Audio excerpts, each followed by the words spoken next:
Hey everybody, Sports Counterpoints podcast. I'm GB. Today is May the 30th, 2023. Got Brian up top left, got Coop up top right. What's going on, guys? Going on. We back. So this is our weekly sports show. We've been doing this for like 5 years. Thanks for checking us out. Just family members that like talking sports. So we took it to the web and to your favorite streaming platform. So today we're talking about the NBA playoffs, of course. We'll talk about the NFL, they and their Thursday night games and the ability to flex those games. We'll have some Raider talk. We'll talk about D-Hop. We'll talk about playoff hockey as well. So yeah, let's get started, man. Playoffs, it's down to the last two, the Miami Heat and the Denver Nuggets. Miami goes the distance when they made it interesting, I guess. It was 3-0 and then it goes to 3-3 and then they win in game 7. So what do you guys think about this game? Well, I'm not going to lie to both of you. I did not watch because I had money on Miami and I don't want the roller Hilarious. coaster ride. Okay. I took the Miami +9. I was like, they were insane. I think Miami's going to at least keep this thing closer to 9. They covered the first quarter, first half in the game line. They were leading the whole game. But the reason why I took Miami is because I don't trust Boston in this spot. So I was confident they will at least cover the spread. And the reason why I didn't want to watch it because I only want to pay attention closely to the first half. I figure if Miami can recover from that Derek, I guess, White layup, like from the first quarter, if they can take a first quarter lead and a halftime lead, I was very confident that they can actually win the game. And they did. I didn't see any of the game, didn't see any of the highlights, but I did see the first quarter score, tracked it through the second quarter. They were winning pretty good in the second and in the first half. And then everybody, I think the point spread for the second half, which a guy at work said something about, it was Boston -8. I was like, there's no way Boston's coming back in this game. They're not going to come back. Miami's going to win this. They have it. I don't know about Tatum getting hurt. I heard about it, but I just thought that Miami, the way they played in the first half, they were locked in, and what happened the last game didn't bother them because that can devastate somebody, devastate a team. I mean, that they sometimes call it, 2 losses because you can't really recover after that happened and you end up losing the next game. That didn't happen to Miami. So that's a credit to Eric Spoelstra. That's a credit to Jimmy Butler, who, didn't have, too good of a game the past couple of games, but he showed out yesterday with his 28, I think 6 and 7 effort yesterday. And, Boston collapsed again at home for the second year in a row, and which is kind of a bad sign because I don't really remember any great players losing that bad at home for 2 years straight in the playoffs. I'm not saying Boston has great players, but they're kind of billed as being very good, and this was kind of embarrassing. But at the same time, like I said, Brian, I'm gonna turn over to you. Give credit to Miami. I'm happy they won, and being a Laker fan, I'm never mad to see the Celtics lose, even though I No, picked them to win sir. the series. Never mad. Yeah.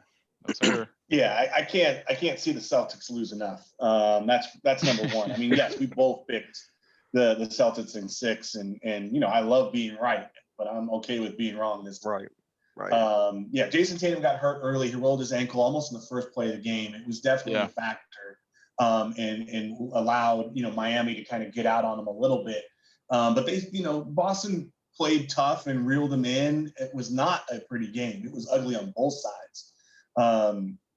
And so there was nothing particularly wonderful to write home about until later on in the game.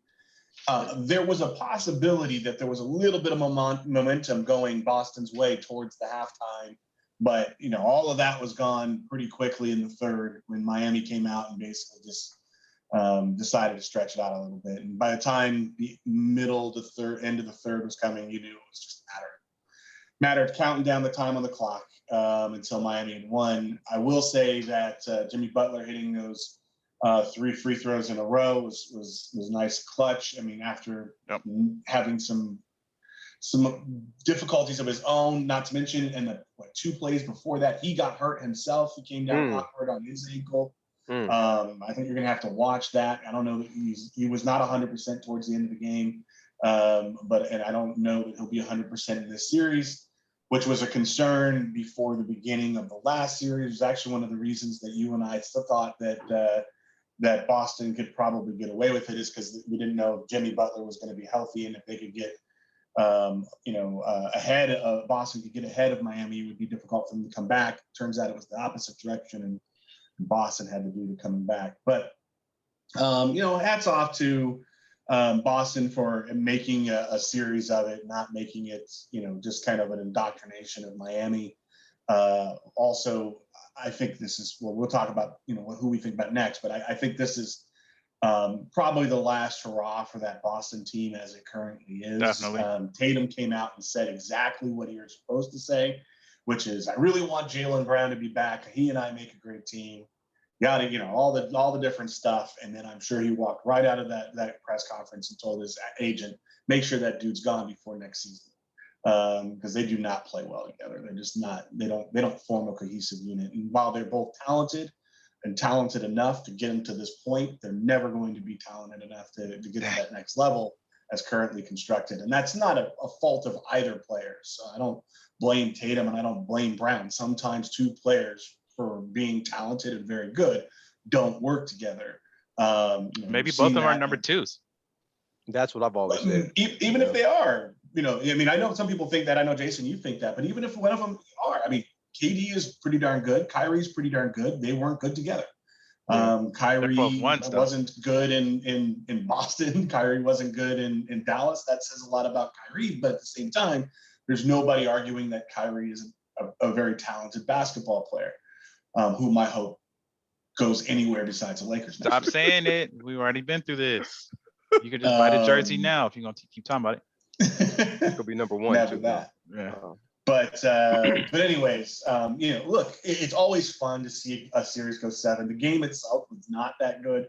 The game on Saturday actually was really good.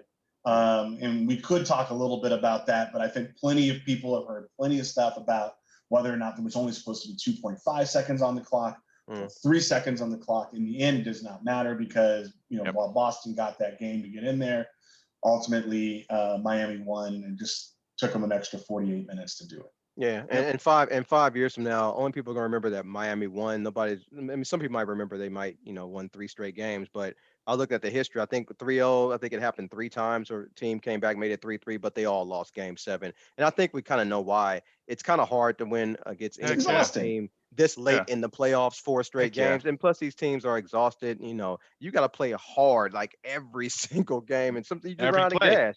Every year you round the juice. Every single minute of every single game. Right. So congratulations to them. So I guess I don't know if you guys want to talk about it now. We could probably do a little preview of Denver, Miami.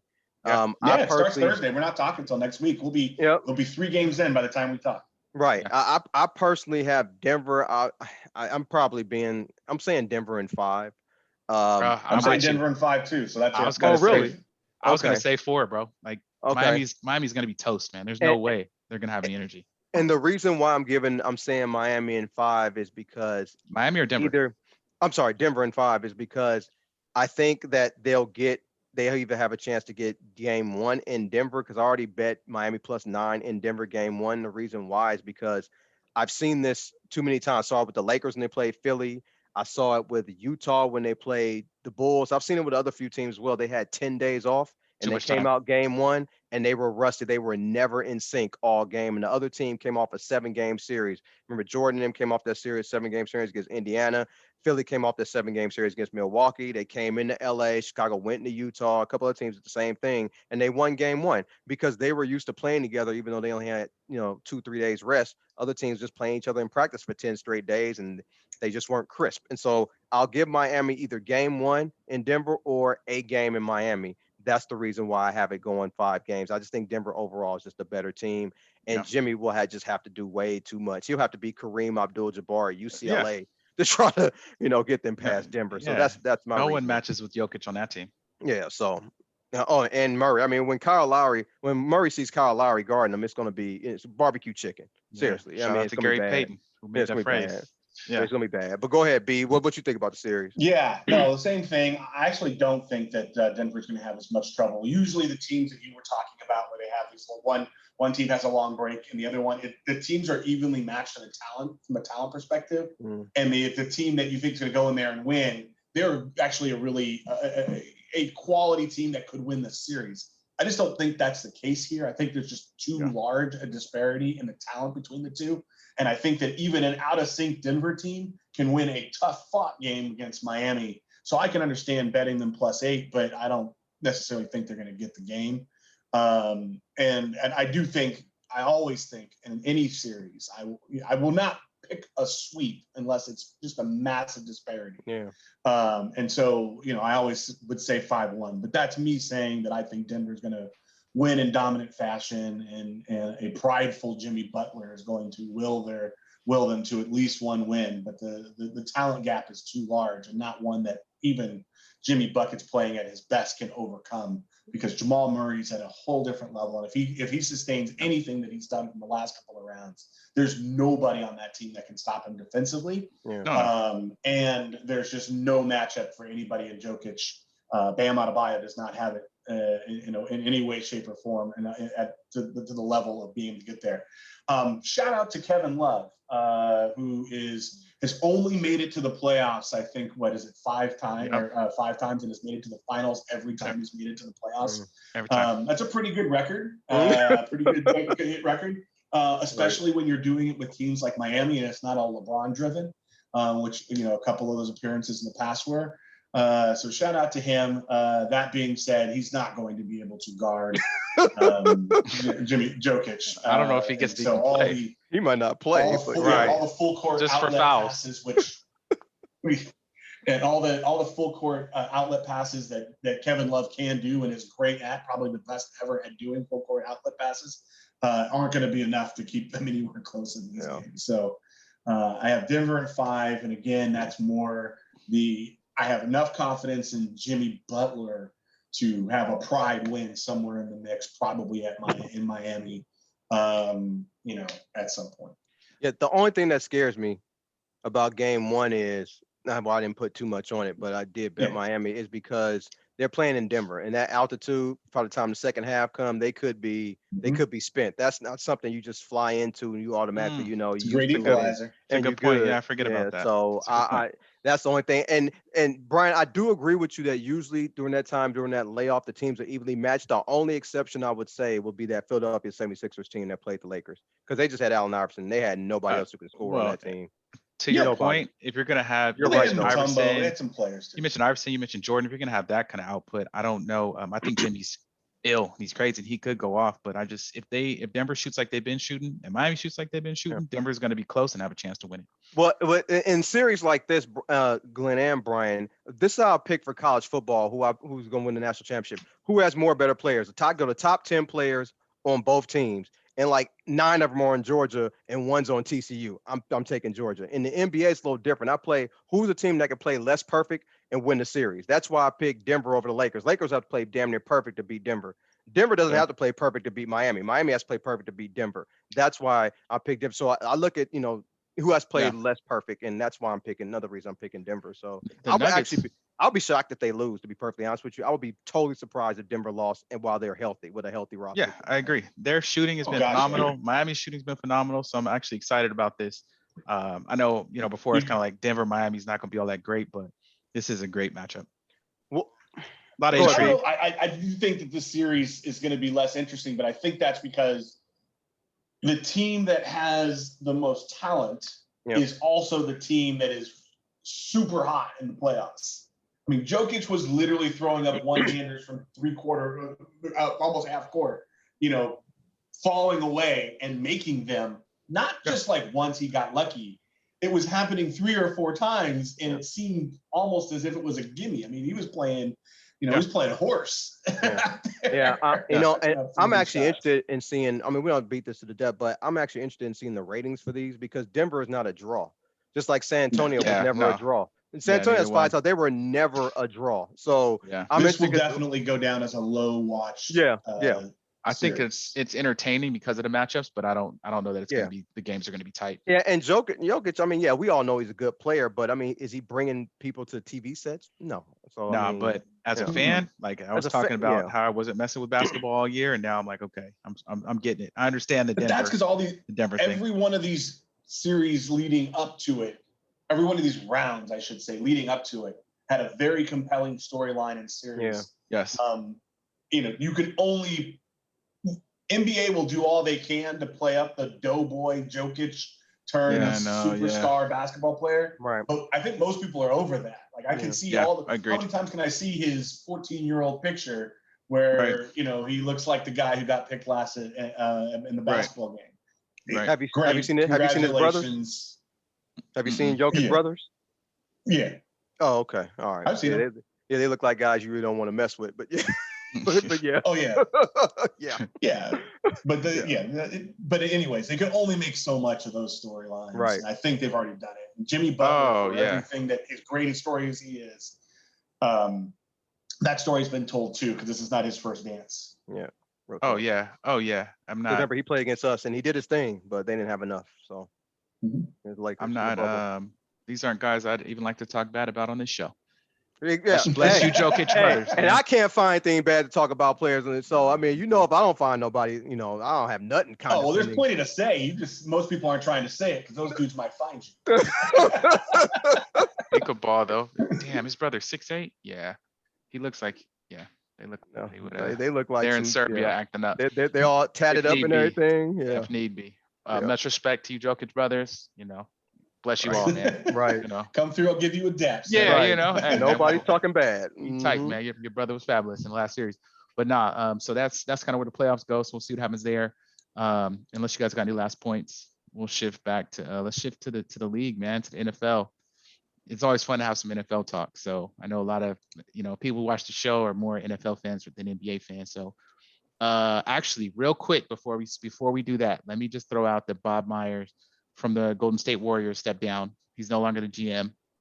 Feels very much like got all these players, signed all these contracts. I believe y'all with the bag, but yeah, I mean he did a great thing. He's for 4 years. I'm just clowning, this math doesn't seem to work. It ain't math. Max player.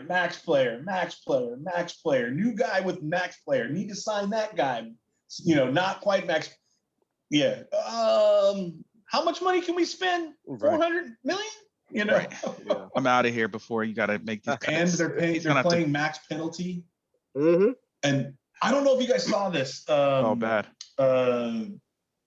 Woj, I think it was who I saw talking about it, was saying that they're going to see a whole bunch of teams that are fighting to get back underneath the cap because the collective bargaining agreement is going to restrict the amount of movement that teams who are over the cap can make. That's right. And while he only called it out a little bit, he said the teams like the Clippers, the Warriors, and a couple others, did not mention the Lakers, oddly enough. He said they're going to be real hamstrung. And he said these are teams that need pieces. Yeah. Clippers definitely do, Warriors definitely do, but will have no ability to move to get them. And that you could see them kind of fall off a cliff. So if you're Bob Meyer and you're like, oh, if the next 3 years are about to be this ugly, I do not want the Warriors fans. I want the Warriors to remember me as the guy who brought them the rings. Right. And you ain't got to worry about it. You have to cut Draymond or cut Clay and let someone else do that. Yeah, and that's why another reason why they've had all these trade scenarios involving the Warriors and LeBron or the Warriors and other teams to try so the Warriors can get down under the cap because they're not going to really be able to do anything. And just to let you guys know, next year you got Curry making 51, Clay 43, Poole 28, Draymond 27, and Wiggins 24. I mean, they're not going to. Everyone they keeps can't on make talking no about Draymond as if he's going to leave, and I realize he has a player option. Yeah, it's a player option, right? Out of that damn money. Right, exactly. Because nobody's giving him 27 million next year. Yeah, everyone's like, oh, he'll sign for the veterans minimum to play with LeBron. They were arguing. No. And nobody's trying to trade for $28 million, $27 million deal. Like he's back in the Warriors most assuredly. For whatever reason, I didn't put that together until at some point in time I was looking at the list of the available power forwards the Lakers might be, and saw he was a restricted, players option. Thank you. Yeah. Good job, Bob. You ain't going nowhere. So just want to throw that out there. But yeah, that's the NBA. So NFL, you guys had mentioned, we were talking in the thread about how the Thursday night football schedule now has the ability to be flexed. So what that means is if you have a game that's set on a Thursday, basically how last year we had a lot of those games were all predetermined and a lot of them were not good games. The NFL or Thursday night football would have the chance to say, hey, we don't want the game we currently have. We want to get a more intriguing game and flex that to Thursday. Seems like an issue with player safety, but or just guys being, beat up and tired from, if you play a Thursday and then get flexed to, Sunday or something or whatever happens and you have a short week. But what do you guys think about it? How do you think it's going to affect the players? Well, B, you brought it up. So, yeah, you start with that. So here's the thing. I mean, first of all, the one part that I didn't understand what I was talking about, but I was talking to a friend and he kind of clarified for me is the notice. So you have to give something like 28 days notice. 28 days. Yeah. I thought that was for Monday night, but yeah, for to flex it. Right. So it's not as bad as it used to be, where you'd be like, oh, I'm playing on Sunday. We're going to find out whether or not they're going to get flexed in a couple of hours, and a couple hours later they get flexed. You can flex a little bit more liberally on Sundays, but to move them multiple days, it changes. Here's the thing. It really, really screws fans who are going to buy tickets. Yeah. Because the tickets come out. Let's think about it. The tickets come out, and I'm like, I'm going to go to Vegas to watch the Vikings play on Sunday. Right. And I'm going to get my hotel room because it's impossible. Or let's pick a different place that there's no hotels. Green Bay. There are no damn rooms in Green Bay. It is impossible to stay in Green Bay. So makes sense. When I went out there, the day the tickets went on sale, I got rooms, and then I went and got tickets because it was that difficult. So if they were to flex that game 4 days earlier, I'm flying in on a Friday for a Sunday game, flying out on Monday, and they flex it to Thursday. I got to change flights. I got to change hotels. I got to, it's a whole lot of stuff that would really screw the fan who's flying out of their way to go to a big important road game or any other type of thing. Now rewind that and look at it, how it affects a team like Vegas, whose, no offense, pure existence for the next few years is going to be for fans to come and visit and watch their football team. And so if they have to go to Vegas, and they're planning going on weekends, and I've got their room at the Luxor or whatever hotel they're going to stay at, and they got to move that to the next day or go stay a day later. Nobody's trying to, you're supposed to stay 3 days in Vegas. Once you start saying 4 and 5, it can get ugly. So, if you were planning on coming in on a Friday and leaving on a Sunday night or Monday morning, and the game gets moved to Monday night, you've now stretched your Vegas a little too far. So it seems unnecessarily punitive to the paying fan who's going in there. But it's long since been no mystery that the NFL does not care one iota about fans in the arena. That's not where they make their money. They make their money off with fans on TV, and Thursday night football has historically sucked. And, that's the reason why they had to do some changes. I think there were other ways that they could have accomplished the same goal, which is to fix Thursday night. Real simple. Only play divisional games. They used to do that. You won't always get the great crowds, but you will always get a crowd. I don't care if it's a 1-9 Minnesota team versus a 1-9 Bears team. There are people who will watch because it's a divisional game, a divisional rivalry, and that would be enough to sustain Thursday night football, and you can do it in a predictable way. But they're trying to get the big game, and Thursday night football will never be Sunday night football. It'll never be Monday night football, and so why pretend like it's going to be? Brian, I actually didn't think about it from your perspective, from the fan perspective. I was thinking about it like I thought about before. It's like you say you care about player safety, and yet you could put these teams on multiple times, throughout the year. I mean, obviously you don't care. And it also, I believe in the next couple of years, I think we're actually going to go to an 18-game schedule, to be perfectly honest with you. I don't think they're going to keep it at 17 for too much longer. I think within the next 3 years, it's going to be an 18-game schedule. So you can have a team playing on Thursday night, depending on how good you are. Glenn and Brian, they also said they only going to do it between weeks 13 and 17. I think they can't flex 1 through 12, but 13 through 17. But anyway, you can have a team playing 2 or 3 times seriously on Thursday night football, man. And that's football players like routine. They don't like to play different times all damn week. They want to play at the same time every week. Now, of course, that's unrealistic. But a prime time game here or there is fine. But then this whole Thursday thing, man, I just, I think they're trying to appease Amazon again. I don't know why. They had 1 year, a 1 year relationship with Amazon. They're trying to give them all these great games because Amazon promised stuff to the advertisers. And I'm just like, and like Brian said, the NFL is a television show. They really not doing anything for anybody within the stadium. They don't give a damn about that. They trying to market their product on TV because that's where they make their money, off TV and streaming and all that mess. So, I mean, I don't like it, but I mean, this is where, and we're going to go to an 18-game schedule, in my opinion, too. So that's just where the sport is headed. So, it's an interesting thought, like you said. I mean, a Thursday night, if in a city like Vegas or Miami or something like that, you get flex. Maybe you can make it work. Like you said, hotels are a little easier to get. You may be able to, Yeah, flex it. But change. I'm talking about taking different days off work. I'm talking about, a Thursday night game I can plan for now and say, okay, we're going to go to Vegas. I'm going out there. I'm taking off Thursday or I'm taking off like which days you taking That off for you to special, flex it. yeah, that special end of the game, Bears versus Green Bay in Green Bay game. It's between week 13 and 17 because it's meant to be an end of the season rivalry, blah, blah, blah, all this other stuff. And they flex it because the Bears are unexpectedly doing well and Fields is killing it and all that other good stuff. Like that literally could be ruined from the fans' perspective of being able to go to that game if it gets flexed a couple of days. Yeah. The amount I'd of sell the people tickets that are, before I made all those changes. yeah, probably the amount of people that are actually going to be impacted are very low compared to that money and what the TV fans. 100%. So it is what it is. But yeah, another move to the NFL doing stuff to get their bread. We know how it goes. So you mentioned that. We mentioned Vegas. Coop, you were mentioning Garoppolo. Yeah, you guys sold us a lemon. I'm just kidding. There was no sale. Man, he was cut. But it sounds like as part of, they were going to announce Jimmy G when they were going to do his presser. They come to the team.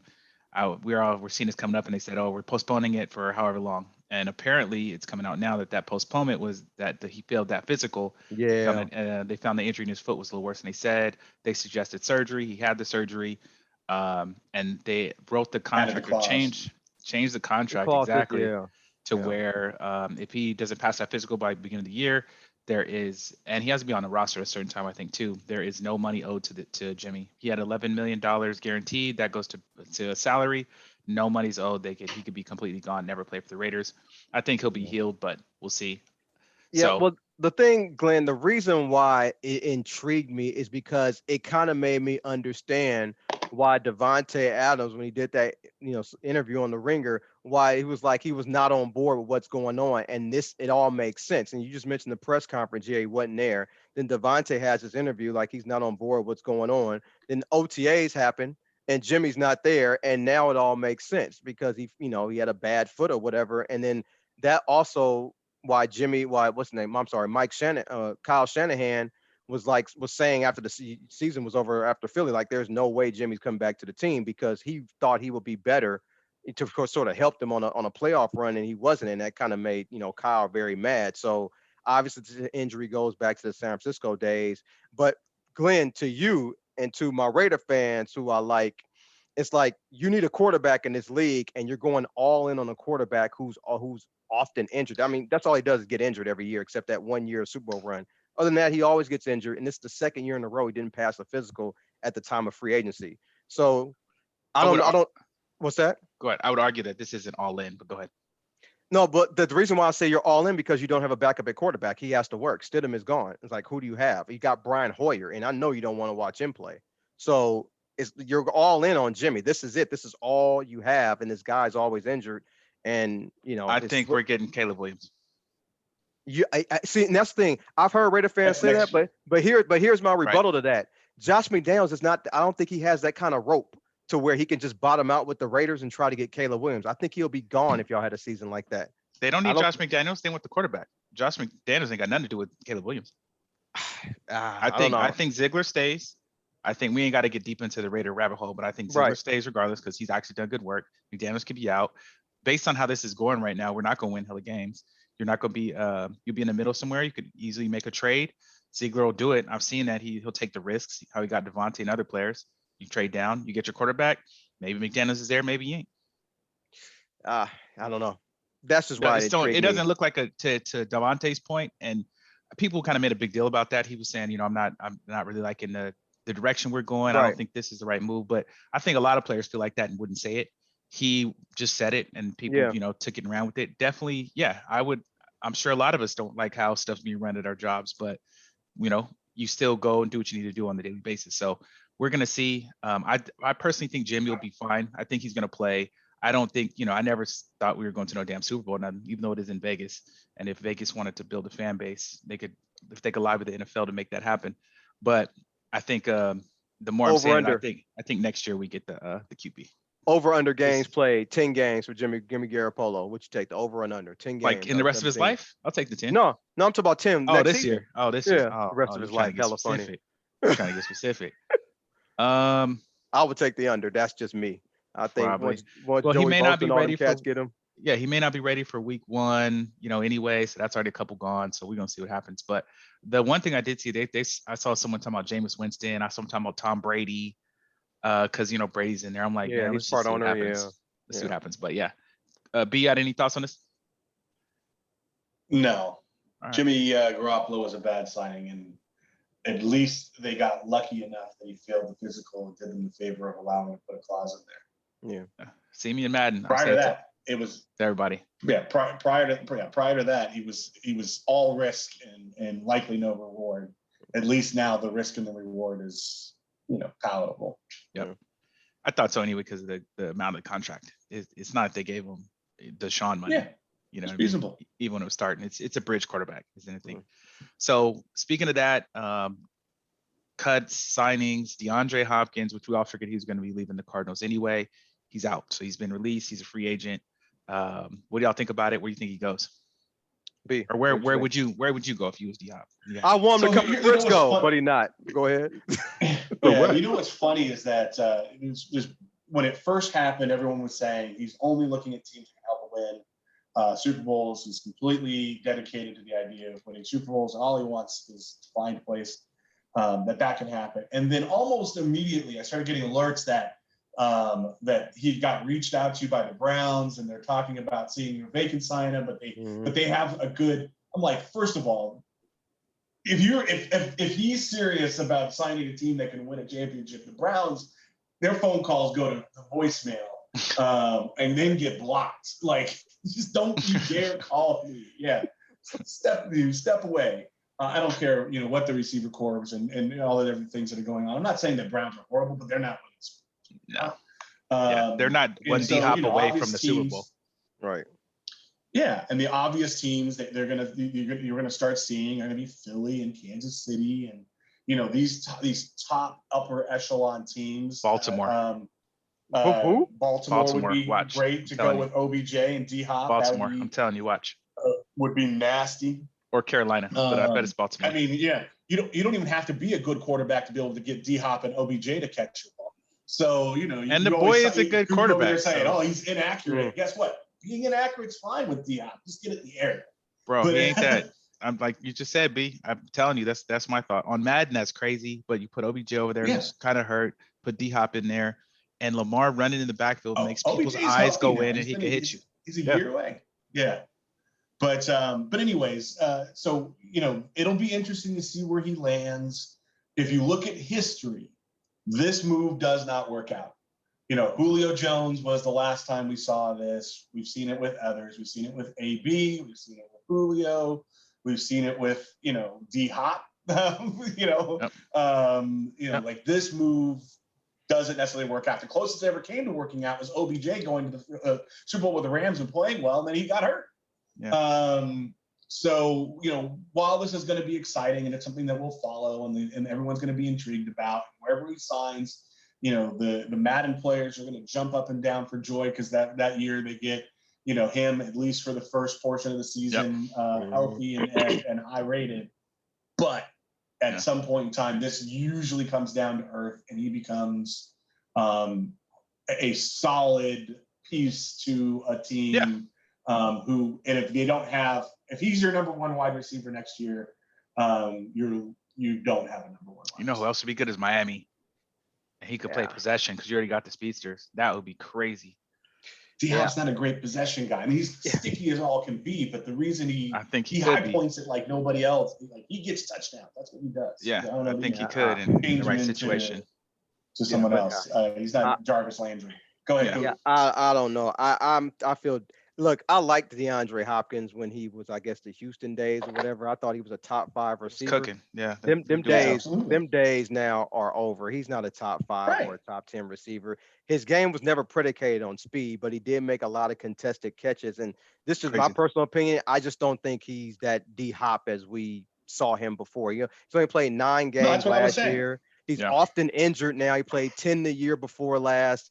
I know. Oh, that's why you want him on the Niners now. And if he and if he goes to Baltimore, it's like I'm not even that OBJ signing. That's just $15 million. That's kind of wasted. I mean, this guy ain't made a Pro Bowl in 7 years, and you get DeAndre Hopkins over there. Those are both often injured receivers now. I don't know if that thing works. And if he's actually serious about winning a title, a championship, or a Super Bowl, whatever, he has to come down from that $15 million price tag because he saw OBJ get that $15 million. I know he thinks he's better than OBJ, and I think he's better than OBJ. But contenders like Kansas City, Buffalo, I don't even think Philly has that kind of money to pay him under the cap to pay him $15 million a year, so or $15 million even for one season. So let's say one season. If I'm him, I'm going to Kansas City to play with Mahomes. That's just what I would do. But you can't go for if they take him. If they take him, yeah, bet man. Yeah, if they take him, yeah. I think it's not about the money at this point. Well, I don't know. He's made bread though. I mean, I don't know if he's saved or not, but he's made bread. I don't know. When you see somebody like OBJ get $15 million, I think D-Hop is better than him. I think D-Hop thinks he can get that kind of money. So, I said, I love D-Hop. D-Hop went to Clemson, saw him playing college, thought he was hella good in the pros. I just don't think he's that player. And one thing I've always joked about all the time is that there's two people that, two players that fans can't usually get over. It's wide receivers and two guards in the NBA. They can be hella old and yet they still think they got game. And it's like, no, they're not the same player. And I just don't think D-Hop's that same player anymore. And plus he started taking steroids already got a number wide receiver, and it's not OBJ, it's Rashad Bateman. So yeah, yeah. We're gonna see what happens. Very interesting. Rashad Bateman from Minnesota, right? University of Minnesota. Rashad Bateman, interesting. So word up. All right. So we'll keep following those stories and check in. Last but not least, man, I just thought we should mention it. The hockey playoffs. We're at the finals now. The Las Vegas Golden Knights are playing the Florida Panthers. Golden Knights, man, have been to 2 finals in their 3 years of existence, or is it 4 years now? Vegas has. Vegas has. Yeah. 4. Yeah, 4 years. So it's pretty dang good. And they won a lot of those games in a very dominant fashion in the finals. So, I haven't watched any of it, so I ain't got much to say. I'm just kind of throwing it out there as a sports show. Well, Brian, who you got? Give me the Las Vegas Knights.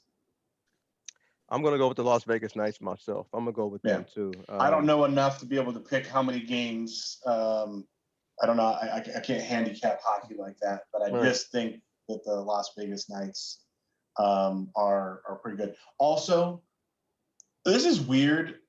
I kind of want to see Quick win another one. Oh, nice. I'm a Kings fan, and Quick bounced around a little bit after he wasn't playing so well, and the Kings kind of said, "Oh, it's time to move on from him. He's a legend." And then he ended up because of injuries, ended up on the Knights. It would be, to me, a good end to that story to see Quick win another one. Yeah, that would be pretty awesome. I'm with you on that. Okay. All right. Yeah. I'm not going with Florida because they just beat the hell out of Philadelphia Flyers. So I'm just going with Vegas because I kind of want them to win. It's like that's the only team in Vegas that's actually going to win anything, right, Glenn? So you got to. Mark Davis, the other team. That's right. That team too. They already won. Right. Well, I thought the Aces won. We got Tom Brady out there now, man. Tom Brady wins, and he's got the ear to the league. So you never know what could happen in the next few years, especially with the Super Bowl in Las Vegas. It was pretty interesting. Good timing for Tom to get his ownership stake. Yeah. Don't worry, I'm gonna have a Las Vegas A's hat on in a couple of years. So man, all good. Right. LAA. So that's our show. We appreciate you all for listening. Our last couple segments. This we call which started with Brian. What's a bunch of hogwash? What's hella hogwash, man? Y'all got anything that's kind of just ridiculous in the world of sports right now? B, what's hogwash? Well, I got 2. So I'll go quickly. DirecTV just announced that they signed a deal through EverPass to continue putting out the NFL ticket, Sunday ticket for commercial. And it just reminds me again that the NFL realized that you couldn't do what you needed to do through this streaming method. This isn't picking on YouTube yet. But they knew they needed to have some type of mass product. So they have Spectrum you can do it through. It's called EverPass Media, which is actually partially owned by the NFL and also a private equity group. So anyways, they figured it out. So the DirecTV actually gets to keep it, but none of us get to use it. And it's still a bunch of hogwash that I can't watch more than 2 NFL tickets on a weekend. And yet the NFL recognized that there was a problem, solved the problem, but not before screwing their fans as they do so well.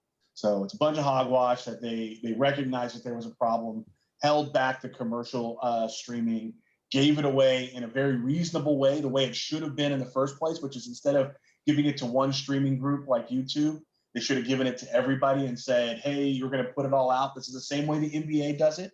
This is the same way the NHL does it. You can get the NBA package if you have Spectrum or Time Warner or DirecTV. Same goes for NHL package. Same goes for college packages. Only the NFL does this exclusivity thing, and it doesn't work. The other thing that's a bunch of hogwash is AB and ownership. I don't know if you guys saw the story about AB owning a USFL team that had won the championship twice over the last couple of years, almost immediately fires the coach, gets kicked off the sidelines a la like his end of his NFL career while playing, has now stopped paying his players, but not before he started locking out his players of their hotel rooms by not giving them keys, by saying they didn't earn the right to sleep.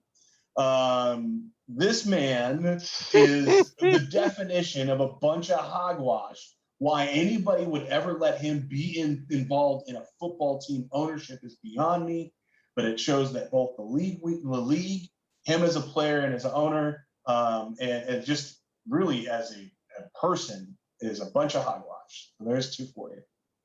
Damn. Okay. Cool. Look up that story on AB. It's yeah, wow. You said it to me. I thought it was fake. That's crazy.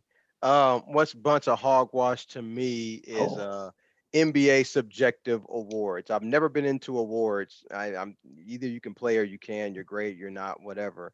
But Tatum made first team All NBA and Jaylen Brown made second team All NBA, and they were losing 3-0 in the conference finals. I don't know how you have, I guess, supposedly 2 of the best players in the league, and you're down 3-0 to a Jimmy Butler-led Miami Heat team. Eventually, they lost the series. But even on top of that, both of those guys now from making the All-NBA teams are eligible combined for $613 million worth of extensions. Brown, $295, and Tatum, I think, $318 or something like that, something close to that. That is a bunch of hogwash to be able to, I guess, consistently not perform deep in the playoffs, and yet just because you make an All NBA team, you can get all this money. But I mean, the Lakers aren't going to pay it. Hopefully, the Celtics do. But I think that's just a bunch of hogwash. First and second team All NBA, and yet you're losing 3-0 in the conference finals. That's hogwash to me. Should be based on the season, right? But anyway, what I got for hogwash is the San Francisco's 49ers medical staff. They treated Jimmy G as if he didn't have insurance.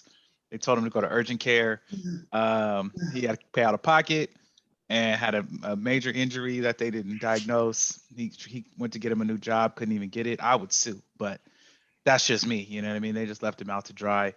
Did him dirty. So San Francisco medical staff, 400 injuries a year. I mean, there's going to be a documentary on them guys, bro. Them boys is the first iteration of Kaiser when they first came onto the scene. So, man, yeah. So that's mine. That's a bunch of hogwash, man. Y'all might want to hire some new doctors or something. You right by Stanford, bro. What's going on? Man, that's too funny. So yeah, that just came to my mind right now. Our last segment, minute to win it. I didn't really have anything. Just shout out to anybody swinging the sticks last weekend, playing some golf. Thanks everybody for listening. Love you all. My man to win it is, if you're an Oakland A's fan, don't watch that team. That team I tried to watch them. They are horrible. I think they bat 202 as a team.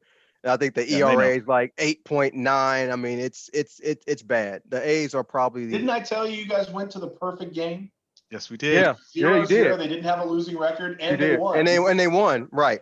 And they're like 1-4. They're like 9-48 since then, or 54 or something. But that team, I mean, I've watched baseball a lot of years, and I'm not exaggerating when I say this. I think the A's probably could be the worst team in baseball history. They are horrible, and the fans stopped coming to the games ever since it was announced that The owners, I guess, got a plot of land or whatever in Vegas, so now fans don't even go anymore. So it's bad. It really is. If you want to go, you could probably play. So that's cool. Right. Brian? Somewhat sports related. The greatest sports related TV show that I have ever seen, sports affiliated TV show that I've ever seen, ends tonight. So if you have not taken the opportunity to watch Ted Lasso, if you've ever been a coach, been a leader of human beings, because I think it applies to business leadership as well. Relationships, life in general. That show. It is incredible. The writing on it is really top notch, consistently wonderful. It has got a lot of everything. I have been trying my hardest to put people on it since I finally caught on to it. I didn't watch the first season until after it was done. I sat down and watched it in one fell swoop, and almost immediately watched it 3 or 4 more times, each time trying to find somebody to watch it with me. And it is that good. It is the reason to have Apple TV. I'm not a huge Apple product fan, but Apple TV is actually well worth the money. They put some pretty good shows together. So, I'll just say congratulations and fairly well to the Ted Lasso show, which I wish was going on longer, but and happy to say that at least up until the last episode, which I haven't seen yet, they did the show nothing but justice over the 3 seasons. All right, well said. Okay. Well said. Thank you all for listening. This is Sports Counterpoints. I'm GB. That's Brian. That's Coop. It's May 30th, 2023. We will catch you on next show. Peace.